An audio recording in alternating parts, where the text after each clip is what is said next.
to show you how to use a QwikTie, how to identify it, and how to make it fit an OE application with an old tie rod, not knowing any of the information about the vehicle. So let's throw this on the bench. I'm going to show you how to measure it. All right.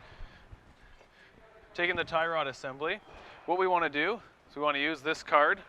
This is a quick reference card that we give you that helps you identify the minor OD, which I'll show you in just a sec.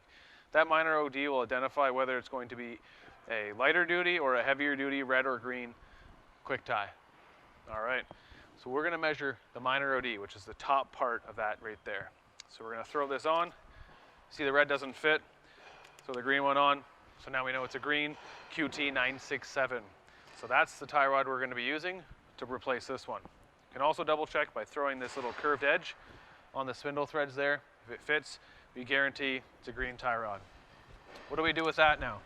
We take this old tie rod, before we take it apart, what we want to do is we want to actually measure zerk fitting to zerk fitting and use that measurement to expand the new QwikTie too. So we got 66 inches. So we're good. Let's put this aside. Let's grab ourselves a green QwikTie. We'll throw the green QwikTie up on the bench here.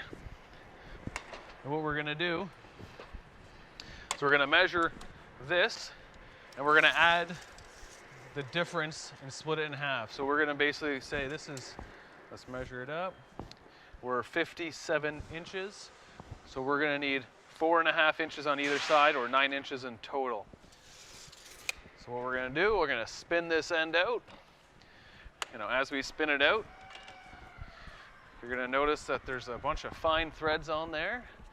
And I'm going to show you, it'll come all the way out. So real quick, I've already flipped this side and taken it all the way out 4.5 inches. So we're at 4.5. And what you'll notice is the tie rod end here seems really far out compared to the OE one, which is perfectly normal and fine. So this is the length of the tie rod end that's actually in the tube. It's about 12 inches long. The one thing to note is that at a certain point, we put this notch in here and we machine it in, so you can only go up to that point for the tie rod to come out of the tube, and that's the point where you need to stop. One other thing I'm going to show you real quick. The tube has 3 splits in it, better clamping force as well. We've made the tube a lot thicker than the OEM one. So once you've got this all the way out to 66 inches, you're good to put this up on the truck.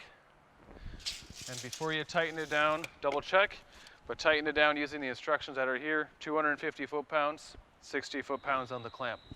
And it's assembled.